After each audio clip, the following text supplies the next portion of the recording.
The other day, Piers Morgan had a panel of guests. Some were actually experts in foreign policy. And then you have Dave Smith, I would say, a non-comedian, a failed comedian at that, who Piers Morgan loves having on his program because apparently Dave Smith helps bring in ratings for Piers Morgan. That's the way it would seem to me. But every single time you're going to debate wars, Piers Morgan brings on Dave Smith. Low IQ Dave Smith to cause a great deal of drama and make so-called points that Piers Morgan actually agrees with. So the two low IQ buddies are at it once again to create clicks. So people click on it and go, oh, I like what Dave Smith says. Now, did you ever think that Dave Smith would be actually siding with Putin? Yeah, I think everyone can kind of tell who Dave Smith would side with, especially considering his takes on the whole Hamas versus Israel conflict at the moment, considering Dave Smith has been supporting and siding with Islamists for quite some time. It makes sense that in the Ukraine and Russia conflict, which, by the way, you don't hear much about in the news, you don't have people protesting on the streets about, which is another thing entirely. You don't have people going, free Ukraine. No, you don't have people like marching on the streets of Sydney on the Harbour Bridge about that. But somehow you have over 100,000 people on Sydney Harbour Bridge marching free Palestine or free Gaza or whatever else. And you've got all these other countries in the West, Australia included, going, we're going to recognize a Palestinian state, giving in to Hamas and rewarding terrorists. Yeah, right. So is always overly saturated in the news, but we don't hear much about the Ukraine-Russia conflict at the moment, do we? And it's only convenient that we bring it up from time to time. Now, Dave Smith evidently has no foreign policy experience whatsoever, but Sir William Browder certainly does. And a few other guests as well on the panel against Dave Smith, they do as well. Except Dave Smith has no foreign policy experience. He's a failed comedian. He's a podcaster. And he's got a very big mouth with a very low IQ, as it would seem. So there is a section on the interview. I've got to show you these two clips, all right? So here is the first one of Dave Smith just going all out. He's upset. He's raging because what he's listening to, the expertise of Sir William Browder, he can't stand it. And he's apparently saying that Sir William Browder has a very low IQ and tells him to shut up. So have a watch of this. Say, Pierce, I mean, it's like, I'm just kind of disgusted by the tone of this entire discussion. I mean, it's like as if we're debating Sydney Sweeney or something like that, but I got a general and a professional here who are, what are we doing? You're just trying to insult Vladimir Putin, insult Russia. It's like the most childish, immature, just taunting. There's an actual war going on right now where hundreds of thousands of people have been dying. And there's a meeting coming up between the two leaders of the United States and Russia, as I said before, 90% of the world's stockpile of nuclear weapons. Let's all take this down a notch. Vladimir Putin has at least signaled recently that he is open to the idea of keeping the Donbass region, Donetsk and Luhansk, of getting a corridor to Crimea, and of leaving some of the other territory. Why are we not all pushing in that direction? And why this constant need to make these insults? You know, like, I don't know, I'm an American. I don't see why I inherently have to have beef with the Russian people. I think my government is corrupt. I think their government is corrupt. But to sit here and be like, you guys are a gas station with nothing. The Russian people have a great culture and a great history. Obviously, the Soviet Union was a menace and we had a real problem with them. But the Soviet Union's been gone for many decades at this point. And I just find that the kind of nature of this just insulting back and forth to be beneath the magnitude of this conversation. It is undeniable that the West did a lot to provoke this conflict. It's just undeniable. Our CIA director through all of Joe Biden's term, Bill Burns, was the one who wrote the Niet means Niet memo, who warned Condoleezza Rice, do not keep pushing in this direction. And we continued pushing regardless. It's resulted in this catastrophe. Like I said before, Pierce, I'm not absolving Vladimir Putin of any responsibility. He launched this war and he's responsible for the destruction. But for God's sake, Pierce, you start this at the beginning asking like, but what's the actual plan? Like, what's the military plan for how you can evict the Russians? Nobody here has anything. So what do you want to do? Let's try to negotiate an end to this so people stop dying. It is the best case scenario. And it's our only chance to get out of this at this point is if we can work out some deal. So for God's sake, let's try to push toward that. No, with all of these wars, Pierce, you know, all the wars over the last 25 years of my life, it's always like the propaganda keeps on moving and moving and moving. There's a lot of bluster about who the good guys and who the bad guys are. But when you start the program by asking a simple question like, what is the exit strategy here? What is the plan? No one really has anything. No one has anything other than maybe we could keep sending weapons and money in, and this slow grind of people dying will continue. And Vladimir Putin will then, at the end of that, take the territory he wants. Let's try to negotiate an end to this nightmare that never needed to happen. Yeah, that's exactly what Neville Chamberlain did. I'll Shut up. Just the dumbest, like, what are you, 80 IQ, Neville Chamberlain? That's right. Anybody ever arguing against war is always Neville Chamberlain. That is the one and only lesson of history, that appeasement never works and aggression is always right. Why don't you take some of the lessons from... Appeasement doesn't work with a dictator. You obviously don't know Vladimir Putin. Appeasement, we appease dictators all over the planet right now. I just said something that I actually meant that I think was more than just surface level, and your response is with the dumbest like slogan. We appease dictators all over the world. We overthrow democratically elected governments and prop up dictators. What are you even talking about? All right, so that's the first clip of Dave Smith pretty much losing it, and he's not happy at all. And he went on a very long rant. I'm pretty sure all of you caught most of the things that Dave Smith said. Obviously, he said that he's not absolving Putin, but he's basically blaming the US for starting the war.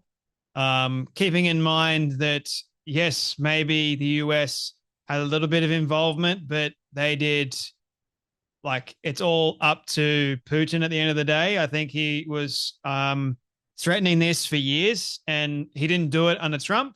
He did it under Biden and Biden's regime and Biden's so-called failed leadership. Now, trying to get this war stopped, you've got Ukraine that trying to get to the table and trying to appease, like Dave Smith saying, we appease dictators all the time, so why can't we appease Vladimir Putin? No, it doesn't go like that.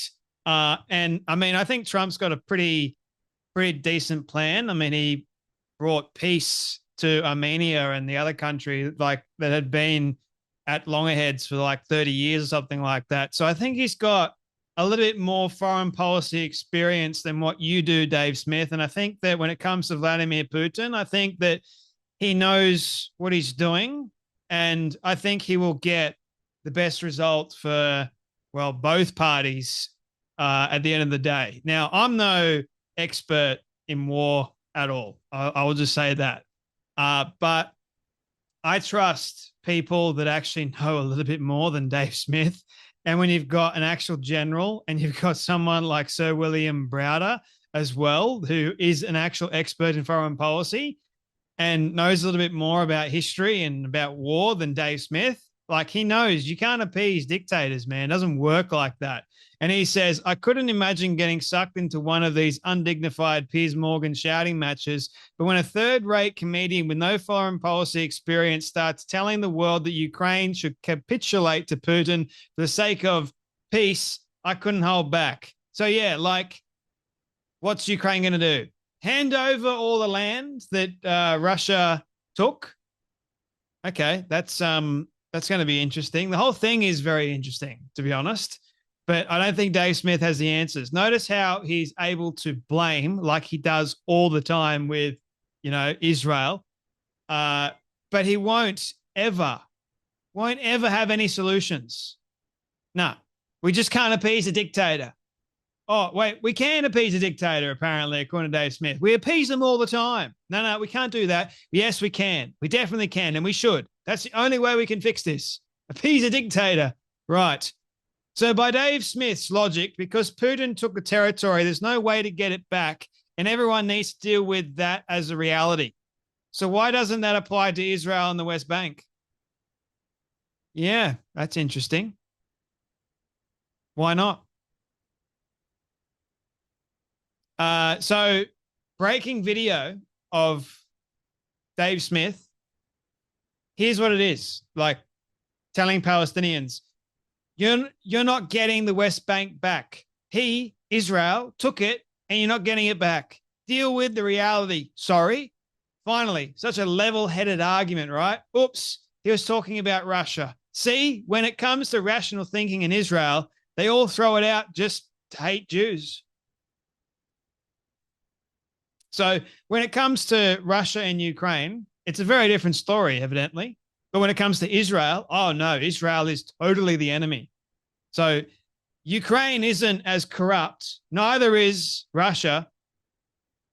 Israel is the most corrupt, evidently speaking. How crazy is that? Dave Smith says Putin can take what he wants and keep it. Who in their wildest dreams would have thought Dave Smith would side with Putin of all people? Surely not, right?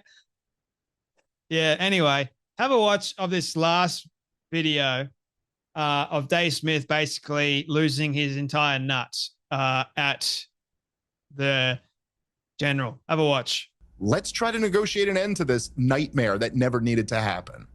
Yeah, that's exactly what Neville Chamberlain did. I'll come to. I'll shut up. Just the dumbest, like, what are you, 80 IQ, Neville Chamberlain? That's right. Anybody ever arguing against war is always Neville Chamberlain. That is the one and only lesson of history, that appeasement never works and aggression is always right. Why don't you take some of the lessons from... Appeasement doesn't work with a dictator. You obviously don't know Vladimir Putin. Appeasement, we appease dictators all over the planet right now. I just said something that I actually meant, that I think was more than just surface level, and your response is with the dumbest like slogan. We appease dictators all over the world. We overthrow democratically elected governments and prop up dictators. What are you even talking about? You're using all these ad hominem attacks, but basically we're in a war. It's not an ad hominem. What are you talking about? You're talking 80 IQ. That's a bunch of nonsense. You obviously don't know the issues. No, I'm saying your argument. I'm saying the argument is that of a person with an 80 IQ. You don't know the issues. You obviously are not educated on the issues. The reason why Vladimir Putin is at war is for his own personal survival. He's not going to back off from this war. To then appease him at this moment, to give him Ukraine is just a complete... You're not giving him anything. It's not yours to give. He took it and you can't get it back. Deal with that reality. Sorry. Yeah, you could impose crippling sanctions on him. You could give the Ukrainians sanctions, more sanctions. And then you could negotiate from a position of strength. You don't negotiate from a position of weakness, which is what's being... There's Joe Biden's plan. We could end the war with you don't have to call it Joe Biden's. We're years... You don't have to call it Joe Biden's anything. You don't have to politicize logic. I'm not politicizing anything. Yeah, I'm saying this Joe is Biden. You're saying Joe Biden. Okay, now let me respond. Yeah. Yes, he was, I'm not sure if you're familiar, he was the former president of the United States, and this was his plan. We ran this experiment. It did not work. It led to hundreds of thousands of people more dying, and now we're here. The experiment that we ran is to give the Ukrainians weapons. I'm sorry. Give some weapons and not the weapons that they need. Fair enough. Wow. I mean, okay. So if you guys caught that once again, Dave Smith's logic when it comes to Russia. So we can't just give Vladimir, well, we can apparently, we can give Vladimir Putin Ukraine because we can't necessarily end the war without giving Vladimir Putin Ukraine because that's what he wants. So we've got to appease Vladimir Putin, according to Dave Smith. I'm sorry, what? That's his solution? And So William Broder's argument was accurate. Like, Dave Smith doesn't know the issues enough. Thinks that he does, but he's got no idea. So I don't know why. I don't know why Piers Morgan has Dave Smith on in the first place to discuss real issues that he's got no idea about. The thing is, Piers should bring on a comedian to talk to a comedian about comedic things. When it comes to war, sure, you can have Dave Smith on to talk about his own opinion, but in actual reality, it doesn't weigh anything. Like, when you stack it up against someone that has actually studied war or knows a thing or two about war or has been to war, has, like actual military intelligence, that sort of stuff, he's got no idea. You can't stack up against that. So why doesn't Piers Morgan have someone else on that actually has a bit more of a brain and knows what they're talking about? I don't know. Maybe that might help. Just a little bit. Food for thought, perhaps. Anyway, the whole thing is just utterly ridiculous. Utterly ridiculous. And today, Trump is meeting with Vladimir Putin, and hopefully it will go well. We will see. But you got to show a sign of strength, do you not? And get a result that is actually going to work for Ukraine and Russia. And I think Trump, the art of the deal, I'm pretty sure he'll get it done. Anyway, that's enough from me. You guys take care. Be blessed, and I'll see you all in the next video.